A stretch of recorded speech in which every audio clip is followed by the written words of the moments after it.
Okay, we're live. Excellent. All right. So, welcome everyone to Significantly Scientific, episode 2. I'm here with... Oh, 1 second. Please wait, we are experiencing some technical difficulties. That's better. Teething problems, folks. It's only episode 2. Take 2.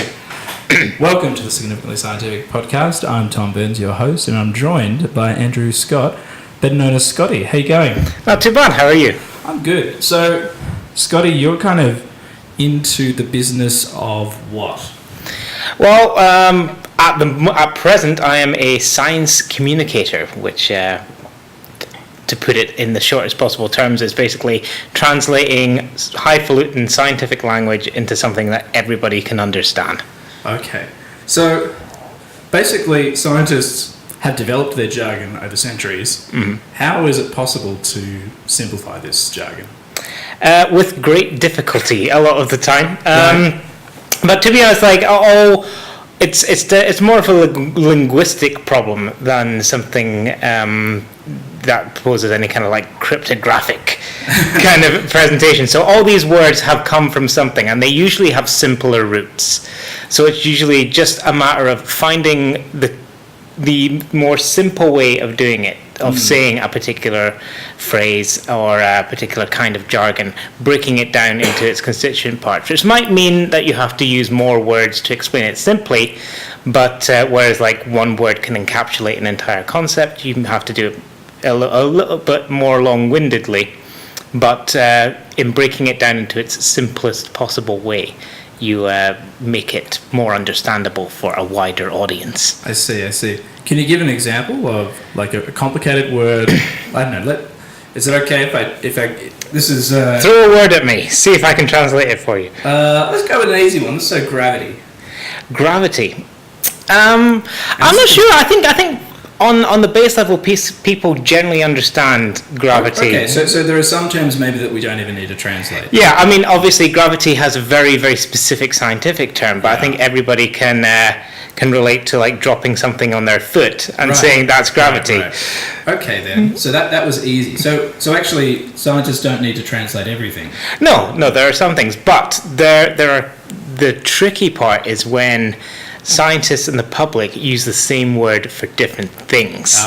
We're talking about the word theory. Theory is such a classic case example, because obviously scientifically theory means something that has a massive amount of evidence to back it up, and is basically a system that doesn't have tangible proof behind it, perhaps. Whereas theory to you and me most times is I've got a theory that is what scientists would call a hypothesis. Yeah, at best. Sometimes. Yes, exactly. Yeah. So a gut feeling, perhaps. Yeah. So because that gets to me so much. I suppose it gets to a lot of scientists. But what's a word that we can use, or what's a phrase that we can use in that example, just to discuss a theory of something? A theory. Should we just avoid the word? I think you can't avoid it, because it's in such common use that it will either look strange when you start saying hypothesis, and it's you're trying to make it a thing, and if the things are very resistant to being made things, if you're deliberately trying to do it. So either you say when I say the word theory, I mean this, so you have that caveat at the beginning, or you come up with maybe a different shorthand.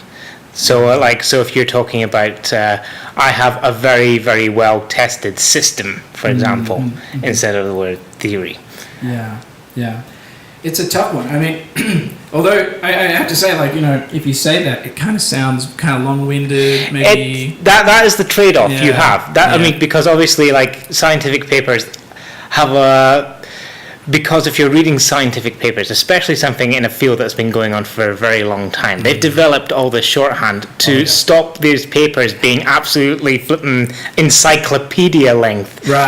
Because they have to cut out as well a lot of the previous research and just say halfway through a paper will say, we did it this way. If you want to read about that, read this paper. Yeah. Because And so you do that 50 times throughout the paper. exactly, because to make these things self-contained units that anything could read, you just require so much paper, Right. so much writing, Yeah. just to get through that. So by necessity, science has to be that way. Otherwise, it would just collapse under its own weight. But the flip side of it is, it's absolutely unreadable to anybody outside of that situation. Yeah.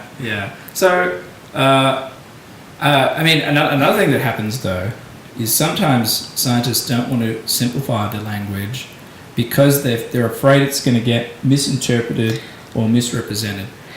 How grounded in truth is that? From my personal standpoint, I think scientists could stand to loosen up a bit, but I understand their concerns because once bitten, twice shy. And there are certainly people who are out there, it's good business for them to misinterpret because it creates a catchy stories, things that stick in the mind. So it's not an unfounded hesitation, but at the same time, it creates a barrier between them and maybe the people they want to reach.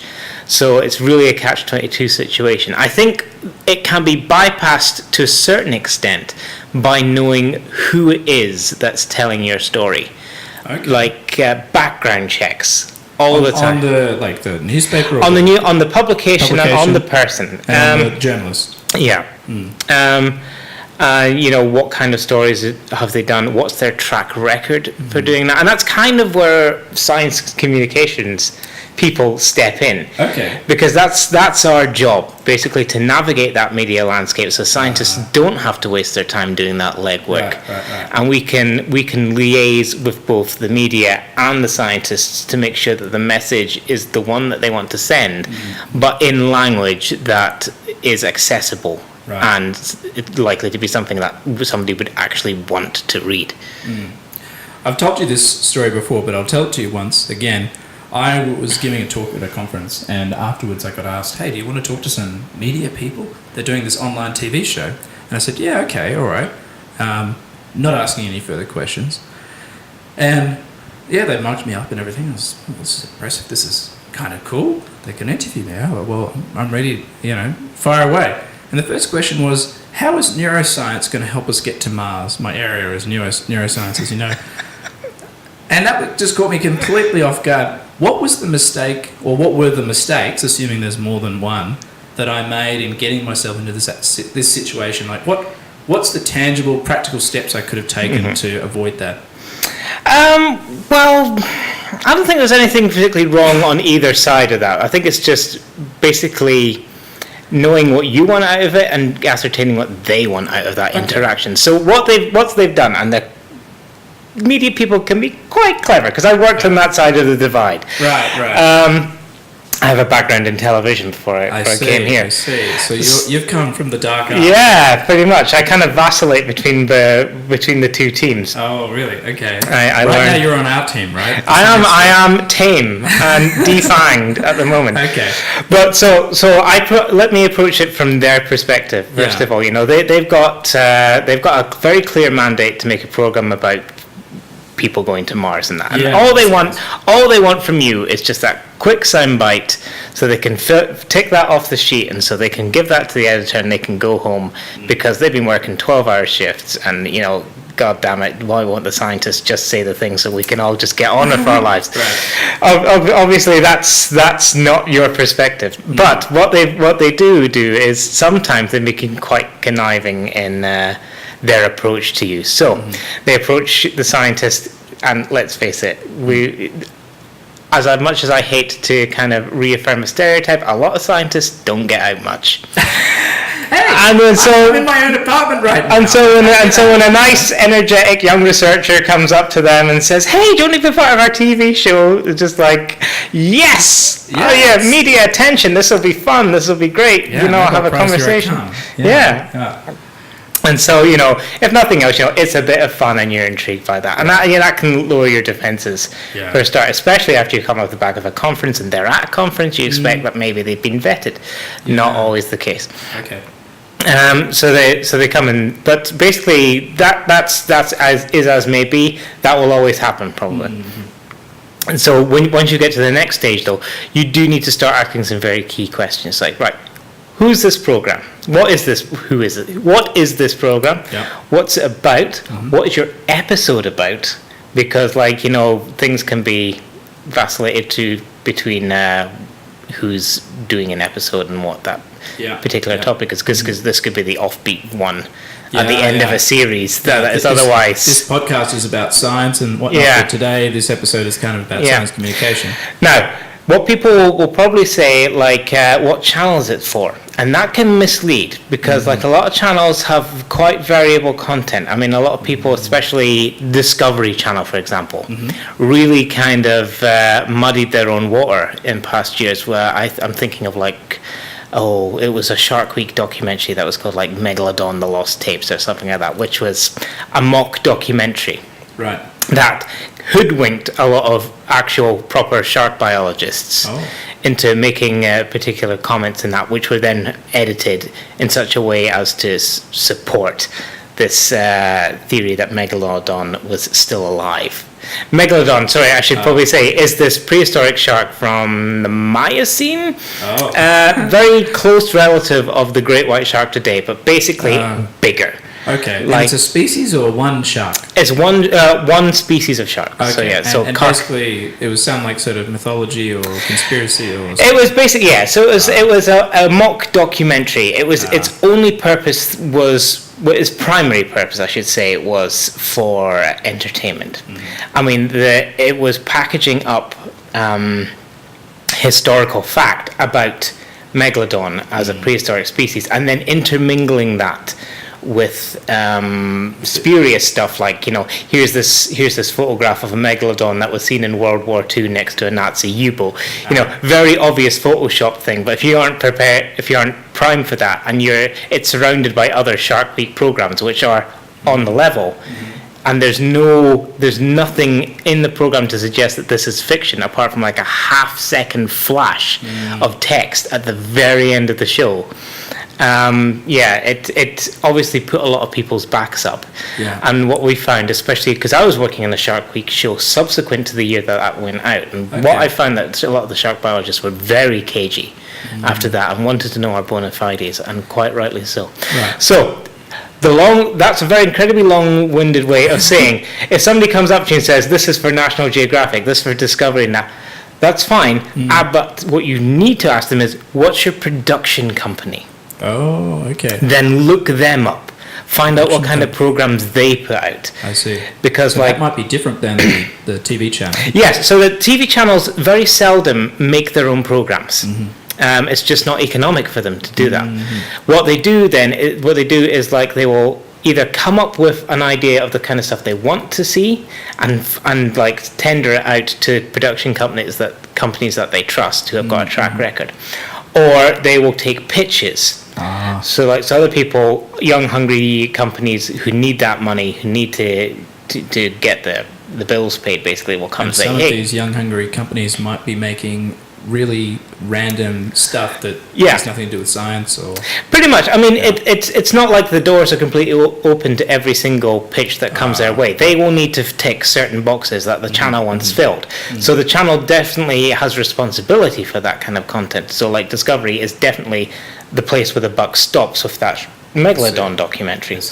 But there will be certain companies that may specialize in certain kind of content. So like the program Ancient Aliens springs to mind. And the company that made that particular one does other stuff in that vein. I see. There was a company I previously used to work for, didn't make spurious content, but they made a lot of stuff like person-to-person interviews about people who had survived certain extreme situations, and they were all cut from more or less the same cloth, and that's what they specialized in at that particular time, and amongst other things. But they were very good at making that, and they made that kind of program for a few different channels. And I think it was parodied in the South Park episode, actually. The zip lining episode. It was that kind of. Oh, I see. If you see, it was that kind of program that was being parodied, and they were very, very good at making that program. Okay, so basically, so to sum it up, it's investigate the who is making. Yes, who's making it, and Yeah. find out, get as accurate a picture as possible of what they're making. Yeah, because probably if they've made something some way, they're probably going to make something like that again, or Yes. they're going to use what you're saying in something like that, potentially or likely. Yeah. What they'll also do is chuck a release at you. Which a release form, which basically is a bit of paper that says that you gave them permission to film you and to put you on the TV.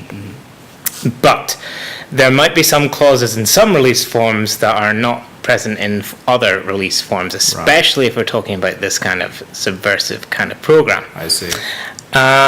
So yeah, it's So is that a form that I should expect to receive? In this case, I actually received it just on the day. yes, you will get that on the day, and you'll be Okay. expected to sign it pretty much there and then. Yeah.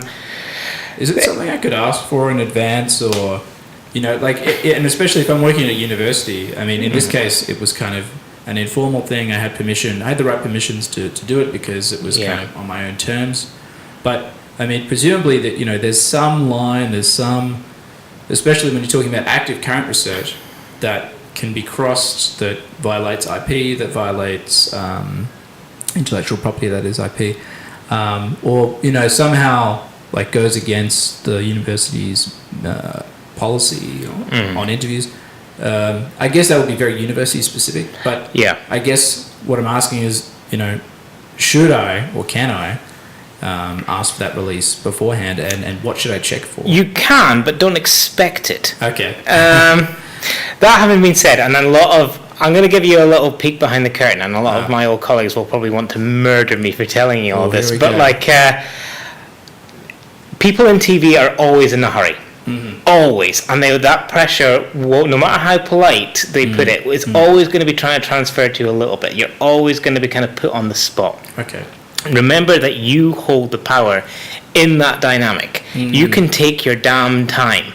If they want you, they will bend for you. And if you're disposable, they'll just move on and get somebody else. Okay. Yeah. So remember that you're the one in charge of that situation, no matter how it may seem to that. So if you don't want to do it, and if you don't feel like it, you're under no obligation to do so, even if it may feel that way. Right. Even if all the cameras are set up and they say action. Yeah, if you haven't signed that release, and even if you have, you can walk away at any time. You're under no obligation to continue. That's good to know. So that's some tips on how to avoid the situation I found myself in. A neuroscientist telling everyone, I guess, how to get to Mars, or what.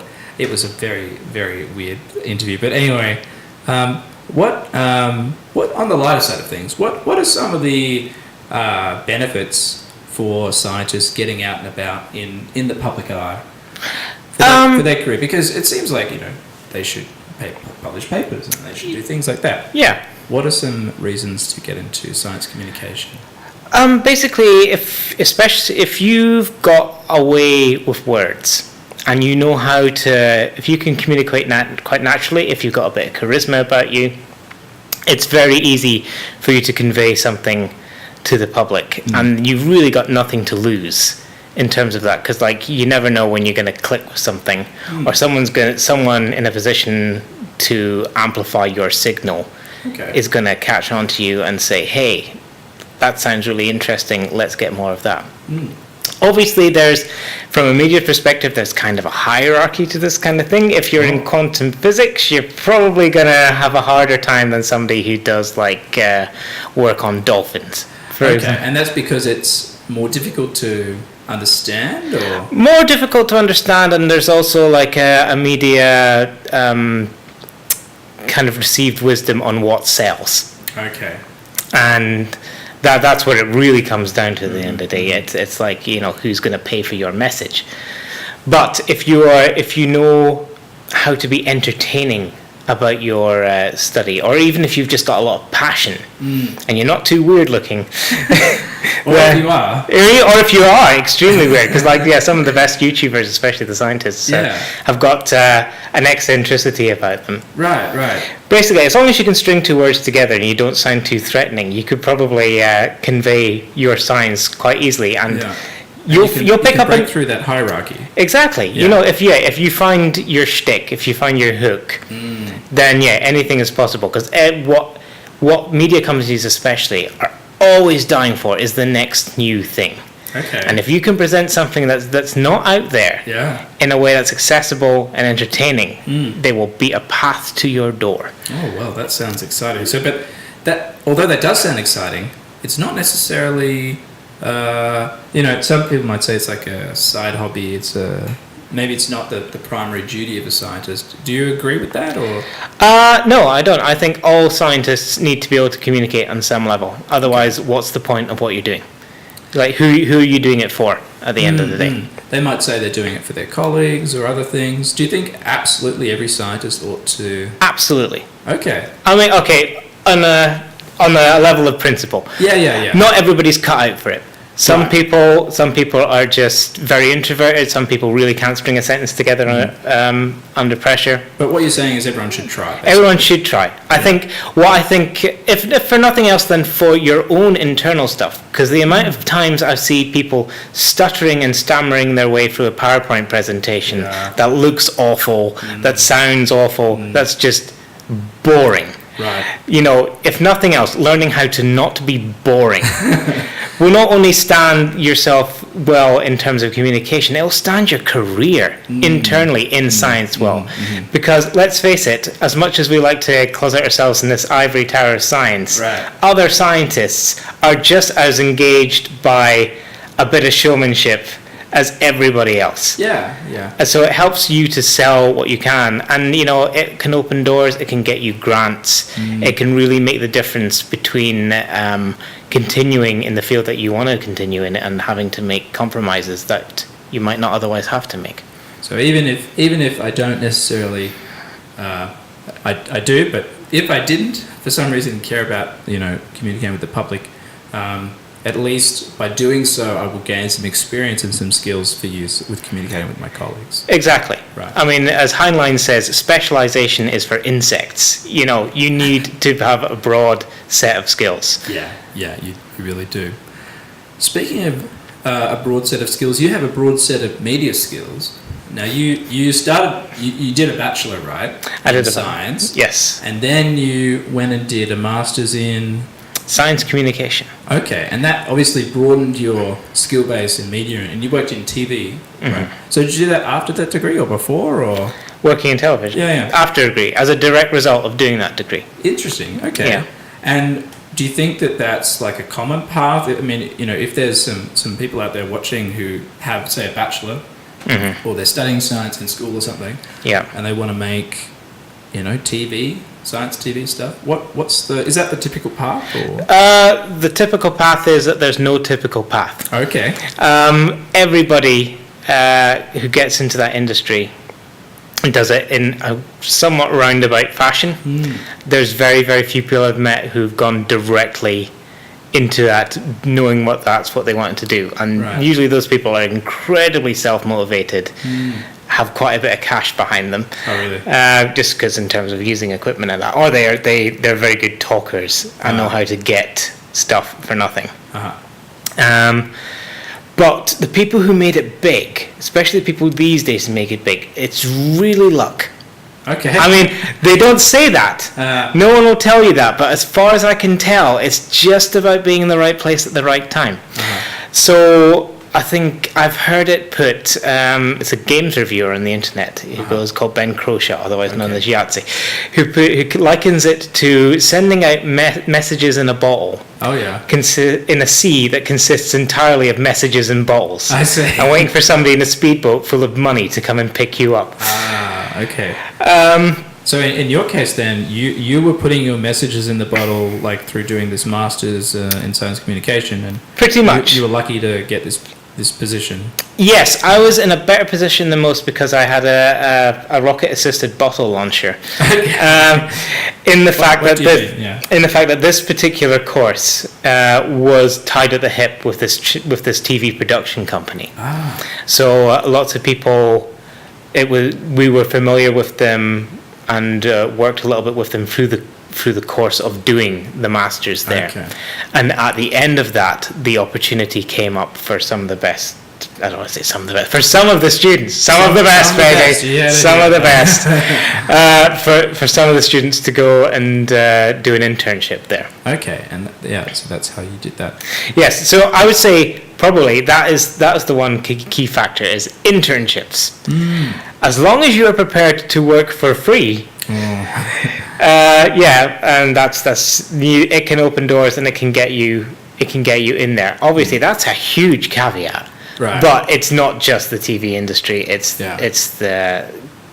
capitalism as a whole at the moment, especially in the West, where basically to progress you are expected to just basically work for nothing. That's insidious. I don't agree with it, but it is one way of getting in there. My particular one was not. I was a paid internship, which was even more lucky. Yeah, right. But yeah, basically, if you're a scientist then and you want to get into this, either reach out to people, reach out to production companies, look at the shows that you like, find out who's making them, basically watch to the end of the shows, send letters in saying, I'm a scientist, I'm good at this stuff, what can I do? Okay. And maybe they'll say, like, film yourself on the phone, come up with what we call a sizzle reel or a taster. A sizzle reel. Okay. Yeah. Right. Which is basically a small bit of video about a couple of minutes long that showcases who you are and what you can do. Okay. Doesn't need to be particularly low hi-fi. Mobile phones have kind of made this so much easier these days.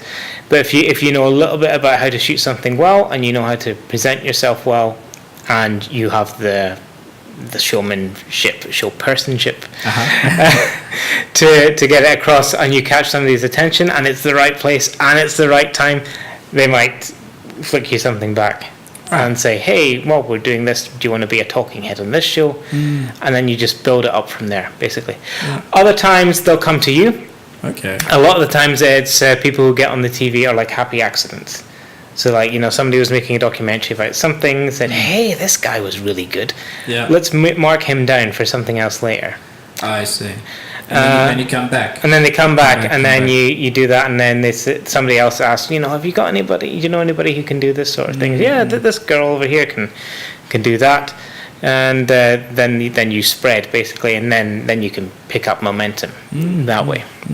But basically, make something to show yourself off. First of all, and it's called a sizzle reel. A sizzle reel, or a taster, or a taster, and you would send that to like the production company, I guess. Right.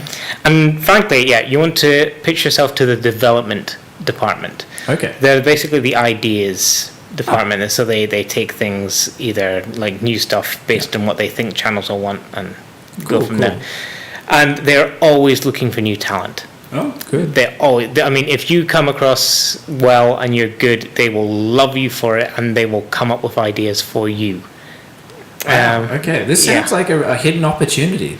I wish people would tell more people about it because it's good for scientists. Yeah. And it makes working in television so much easier. Okay, because the television people are kind of stressed and busy, and those really interesting, intriguing science people are probably there, but they've never been in front of a camera. They've never had any inclination or opportunity to do so, they remain hidden for their entire lives. For the TV person, they never see them, they never interact with them, they never find them. Exactly. And they ultimately never get famous on TV. Exactly. Yeah. So I guess it's the scientist's loss, but we should say, of course, it's not all about getting famous. No, that's all. It's also about communicating the science. But being famous helps you communicate the science. You sort of get some authority or something. Exactly. That could be a double-edged sword. I mean, sometimes scientists get in trouble from other scientists for saying the wrong thing, right? They do, but that usually only affects them internally in the science community. True. That's usually just like a side piece, especially if the scientist doing the criticism is not famous. Yeah. They just it can end up looking like sour grapes. And that's usually how, I don't know another way to say that, actually. Okay. looking like jealousy. I see, yeah. And that's how that's how it can be played in the media, if it does get any traction. Oh yeah, the media is gonna turn it into like some sort of soap opera. Yeah, exactly. You know, yeah. you've got a fight on your hands. Brilliant. They're Yeah, you know, that's drama, gonna make them yeah. more money. So they've got every incentive to Yeah, drag that out and Yeah. create a bit of spectacle. right. I mean, more often than not, it seems like it's the scientists being put on the spot and just dodgy media stuff. that's happening. Yes. Absolutely. They're not as common as. No, they're not quite common as they might be because you know it's a risky strategy to be dishonest, Right. especially because you can end up closing doors, especially now in social media terms where word about your behaviour can spread very quickly, Yeah, and then almost you too say, quickly. yeah. Yeah. But that happens with the media as well. So if you like, Okay. you know, social media can spread word about.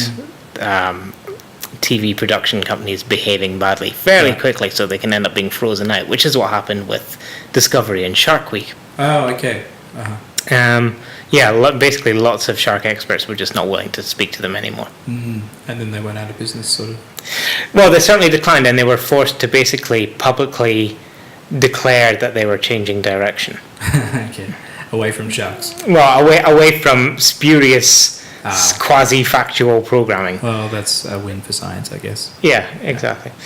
So, sorry, I forgot what the question was. That's okay. No, we were just talking kind of about science spats, I guess, almost. Yeah. So yeah, it's good for media, but if scientists are going to start taking on the SciComm establishment, perhaps. Do it in an entertaining way, otherwise you're dead in the water. Yeah. I mean, I don't. I suppose I was about to say I don't want to start a war with person X who shan't be named, or person Y or person Z. I mean, I think ultimately, I think every scientist probably has seen or has read something said by another scientist, and they think that is just nonsense, Yeah. And it could be a genuine scientific sort of debate, or it could be just misreporting or misspeaking or a whole range of things. Yeah, I mean, there could be a lot of origins behind that. It could just be a bad science journalist who has completely picked up the story the wrong way, which is yet more justification for my own vocation. Yeah. Right. Or and we forget as well, like both the scientists and the journalists are people. They've got other priorities. Sometimes, a science journalist, they've got a kid to feed. They've got obligations outside of work in a job that requires very long hours and quite a high stress rate and that. And sometimes you've just got to finish the story and go home. Yeah. And that's sometimes where these things can arise. Yeah. So it behooves the scientists to, one, learn how to communicate their science in a very, very simple way themselves to avoid these kind of miscommunications, and to follow up. It's not always possible to do that, because obviously you may have right of reply, but you don't have final edit on a lot of articles, and that's more or less as it should be, because you need to preserve the integrity and freedom of the press. Yes. Right. But that has the downside of that. You can be misreported, and then you lose your chance to make the first impression on the story. Yeah. And so, it's just, you just need to be cautious. Yeah.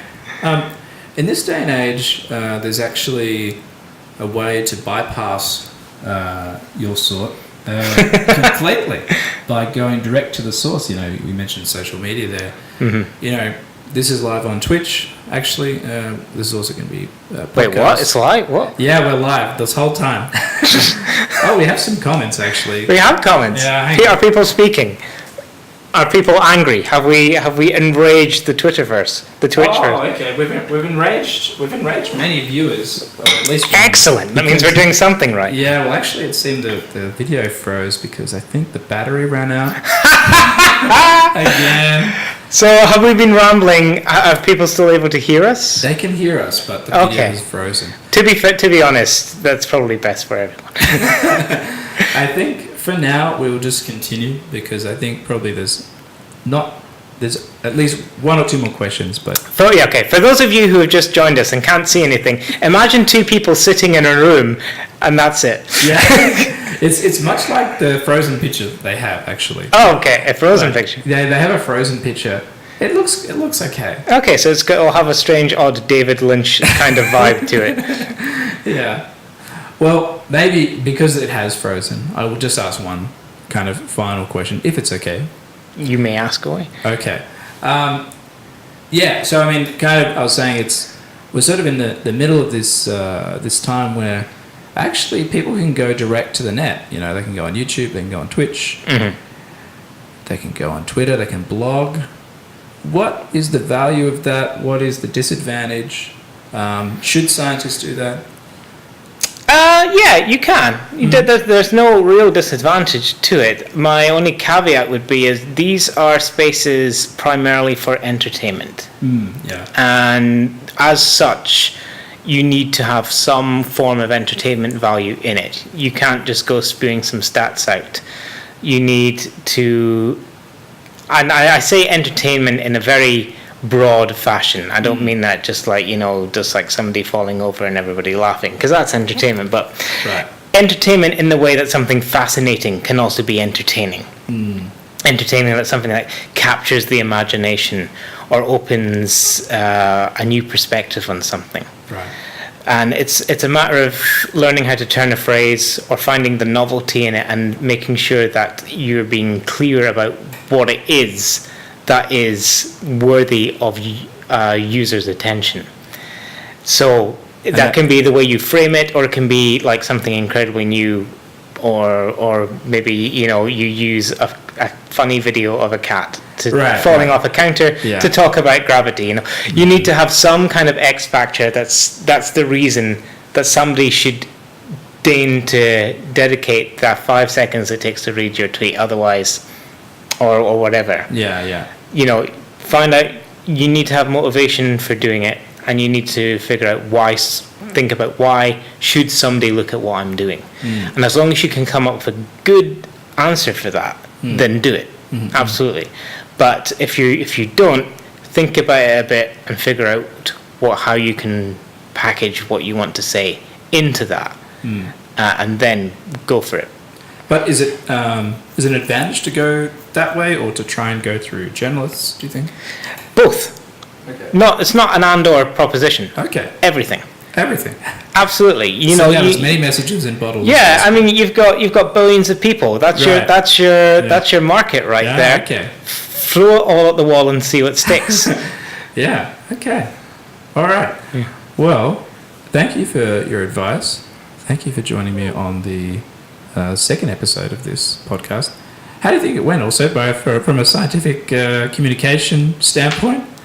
I don't think I embarrassed myself too badly. I noticed you didn't comment on my my performance, but thank you. Yeah, no, it was a pleasure doing it. I mean, I could ramble on about this for hours. I mean, there's certainly much more topics of conversation I'd like to hit back up, but maybe that's for another episode. If I haven't tanked the ratings. Yeah, well, I think we may have done that, or I may have done that myself by accidentally having this frozen camera. I apologize, viewers, for that. Okay. But well, thank you for joining me, Scotty. Do you want to do a quick plug? So I run a vlog rather. It's completely non-science related. Oh. Generally, there will be some science content in it, just ancillary. But I have a vlog called Scotinawa, which is about me and my life living here in Okinawa. From my very Scottish standpoint. I've been toning down my accent a wee bit, but if I go around speaking like this, saying welcome to Okinawa, and here's some things you can do. That's basically that. So you can find that on YouTube, Scotinawa. I'm also on Twitter @Scotinawa, and that's if you want to follow what I'm doing. All right, and the links for those will be in the description, the text description of this podcast. Great. All right. Well, thank you, Scotty. Thank you.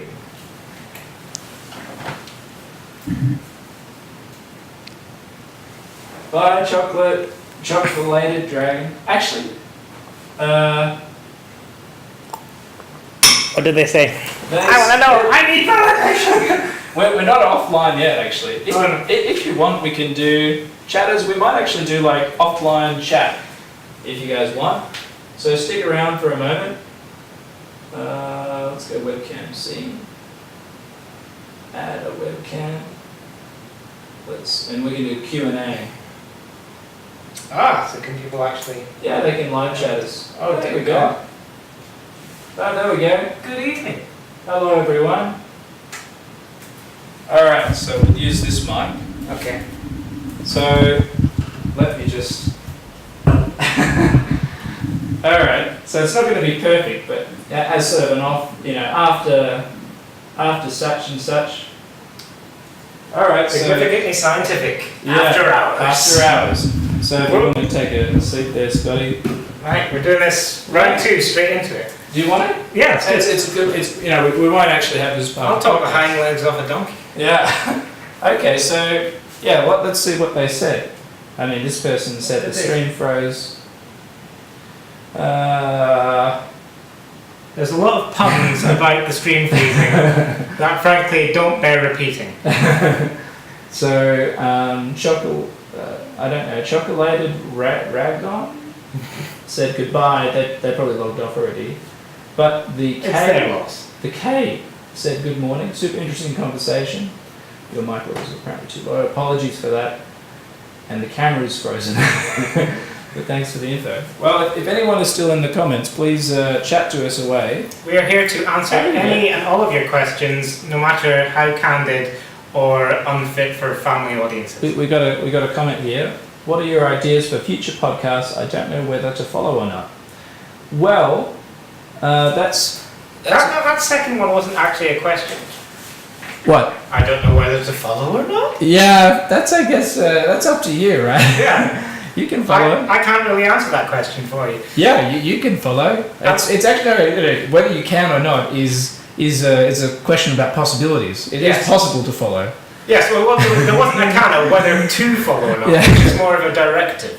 Yeah, whether to follow. Yeah, I suppose that's more of a qualitative question. Ultimately, chocolate. Oh, that's what it is. Chocolate Dragon. Yes. Yeah, Chocolate Dragon. Okay, Chocolate Dragon. Yeah, you can follow if you want, but basically, future podcasts will be of this nature, perhaps higher quality. Perhaps they'll get better guests on. But yeah, the idea is to talk about science and, in this case, science communication and so on. So yes, so future podcasts. I mean, I don't know. I guess it's not my place to say, but if you want certain topics covered, let us know, and we can. Yeah. He can. Oh yeah. You mean Chocolate Dragon can suggest a topic? Yeah, for future podcasts. Yeah. Please do. Anyone. I mean, basically, we happen to be in a place where a lot of friends of ours are scientists because we work at a university. I mean, almost all of them. Almost all of them. It's just like a box full of nerds. So if you happen to have an interest in a particular area, we can definitely do an episode on it. Well, almost definitely. Find someone that knows something about that topic. Yes. If it's science related. And if not, we can just pretend. Indeed. All right. Well. So yes, I think we thoroughly answered that question. We have, yeah, and it seems like we may have fewer questions than expected. Yes. Any other questions that we need to fill in this dead air? Oh, molecular physics. And why can't we phase through walls? Ooh. Can't we phase through walls like the Flash? Yeah, vibrating our cells at a certain resonant frequency on walls. Yeah, well, I mean, it depends how frequent the walls are, actually. Yes. I think they're fairly frequent. There's 4 of them around. No, I mean repetitive. Molecular physics. I mean, yeah, and why we can't phase through walls. Well, I mean, why we can't phase through walls is not really a molecular physics. It was a little bit higher than that. But yeah, we can. I mean, we had a quantum physicist on last week. I can't say it was much better than this, but yeah, we had some technical problems, unfortunately. But if you check on Kate, if you check on the YouTube channel, you can, and also the SoundCloud, you can have a look at that video. Did you see some of it, Scott? Some of the podcasts from last week. I did see some of it last it was god awful, or It was perfectly acceptable background noise for editing that I was doing at the time. yeah, Which no, it's I wasn't offended that's good. or so that's good. Yeah. Nobody said anything distinctly of the flavour of the alt-right. That was an achievement for the internet. Yeah. The podcast is weekly, yes, Kate. Do you want to read that one by Chocolate Dragon? Chocolate Dragon, which doesn't seem to be a stable material for a dragon to be made of. Actually, yeah, it would melt itself. Yeah. But anyway, Yeah. well, I just joined at the ending, so I don't know whether you were talking about it or not, but how about talking about science and politics? Ooh. Controversial. I hope you get what I'm saying. Left-leaning people and right-leaning people tend to look at science in different ways. You could present the differences and discuss it. That is an excellent idea for the Yeah, topic. that is a really good question and topic. Mhm. Yeah. I mean, even just to give you a teaser of what that might look like, Chocolate Dragon. I mean, yeah, not that it's necessarily about any particular person's opinion, but I mean, my thoughts on it is that, as you say, everyone actually abuses science or misuses science in a way, just for political purposes. Yeah, I mean, everybody has an agenda Yeah, at the end of the day. Kind of what Chocolate Dragon missed out on some of the early bits where you're talking about, like, every journalist, every media organization has some agenda, right? Yeah, So politicians have an agenda. absolutely. It really depends on the subject, because obviously I think there are few people and professions who are as ill-informed about science as politicians. In many regards, on both sides of the aisle. Yeah, we don't have many politicians who are scientists. Yeah, absolutely. And, Or, I should say, scientists who are politicians. either or, and the last one I can think of was Margaret Thatcher, and that didn't really end well. But actually, the Chancellor of Germany is a former physicist. Oh, okay. Yeah, I forgot her name. Angela Merkel. Yes. Yeah. Or chemist, I can't remember. But that's a great suggestion, Chocolate Dragon.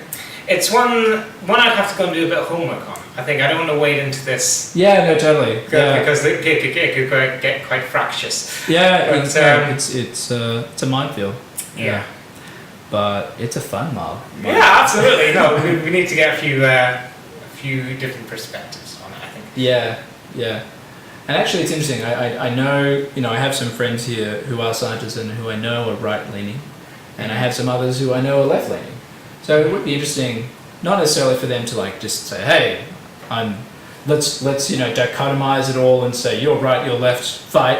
Yeah. But rather, what's their perspective on it internally within science? What I do find incredibly interesting about it, for a subject that is meant to be about the observation of objective fact, just how subjective it can become in the interpretation. Yeah. And definitely, as I say, like, everybody brings an agenda to it, and one of the fallacies that you see both in the media and in other scientists as well is just like how selective reading or willful misinterpretation, or even just like poor interpretation. Yeah. Someone who's just read the abstract, say, or just the conclusion of a paper. Yeah, to reinforce a bias, or have gone in searching for a paper to back up a point that they want to make, whether or not it was making that particular point, or that was the point of the paper and it's something ancillary. Yes, it's a minefield, to be sure, a bit of a mire. And definitely one that would bear talking about at length in its own episode. Okay, thanks, Cade, for the follow. And we'll definitely write that down. Have fun at work. So it's got to go to work. It's gotta go. Yeah, and Chocolate Dragon says, also have a question. Do you watch Vsauce? Yes, I do. And his show Minefield, I have, or mine? I can't read it from here. Some seems scripted, but the facts presented to me facts. It's absolutely scripted. Yeah. Very well scripted and very tightly done. I have to admit. Yeah. I did binge it for quite a while.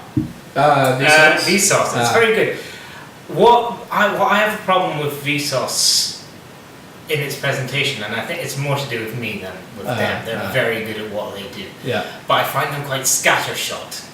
in that they go off the point quite a bit, and they take you on a journey, and that's kind of what they do. And it's hard to write that kind of thing, but That's true. when it comes to certain scientific content, I often feel like I wish they would get to the point, because there's a lot of beating around the bush. That's when it comes true. to that. Do you mean like including like social or historical facts, or? No, because the social and historical facts are essential. Because I don't want to see science presented in a vacuum, Right.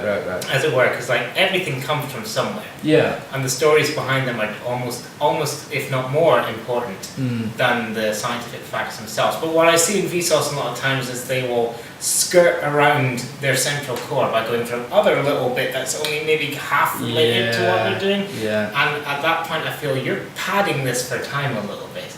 Right. And which they don't need to do as a Yeah. YouTube channel. I Yeah. mean, they really need to be quick, 2 to 4 minutes and get out. Yeah. And that would be the most economical way for them to operate. So actually, from them, it's clearly an editorial decision that they're making to do their stuff in the way that they do. Right. But that having been said, they do pick interesting topics. They're incredibly well researched, and the way they present them in a very well thought out and well story planned way is admirable. And yeah, I like it. And hey, it gets non-scientific audiences engaged in topics in a kind of random way, in a kind of like in a kind of fact of the day. I way. know what you mean. Yeah. Kind of scattershot in that respect. But that's what a lot of people want. Maybe Yeah. they might not want everything that's all about one particular science topic. So giving them that variety. So yeah, oh, you weren't particularly just about this one. Here's a different one. Moving on. Yeah. Chocolate Dragon says, I love his way of beating around the bush. You click on his video for one thing and you find out so much more. That is true. That is true. In some ways, it's a bit clickbaity, but it's an effective strategy, and I can't argue with that. Yeah. Chocolate Dragon also mentions people have some young people have a short attention span, and older people, I guess. Ish. I don't know. I think we don't give young people enough credit for what they're able to. There you go, Chocolate Dragon. You might have a longer attention span than you think. Yeah. Don't put themselves down. I think it's more the media environment that has changed in response to perceived trends, Yeah. and I think it's stylistic choices. And what I think that we might see eventually is that it comes back around again, and people want to see more long form stuff. People want to see more in depth. Yeah, I think you miss out. Like if you're always watching short, clickbaity videos or something like that, you feel like, I mean, at least I did when I was younger. I felt like I'm kind of missing out on some more fundamentals, some more kind of, like less fluff. More depth, basically. Yeah. And it does exist for sure, and it's a market for everybody. So everybody finds the niche that they want to slot into. But there are longer form stuff that are doing just fine. I'm thinking about things like SciShow, and they have Crash Course. Is what I'm thinking about. Who got to go in depth and at length. Yeah. They can release 10, 20, even 30-minute videos. Yeah.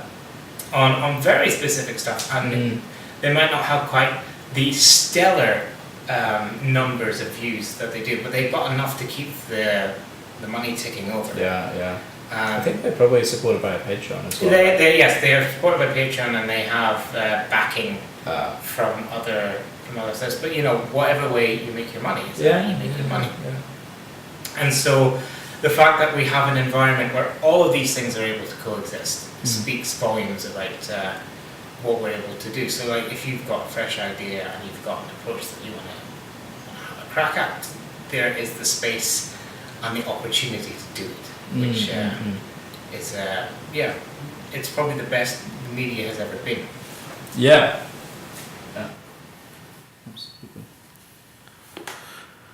Okay.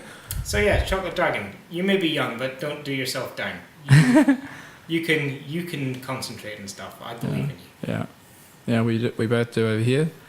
I think I'm about ready to end the stream if you are. Yeah. Yeah. Yeah. We can call it an evening. Yeah. Yeah. or a morning, wherever you are in the world. Yeah, please follow and check out Scotty's vlog and your Twitter. I have Yeah, Twitter. Yes. yeah. So we'll post that in the chat as well, just before. Yeah, see you next time, Chocolate Dragon. Thanks for tuning in. Thanks for watching. Hope to Yeah. see you around. Yeah. All right. Yeah, we have a friend, Chocolate Dragon.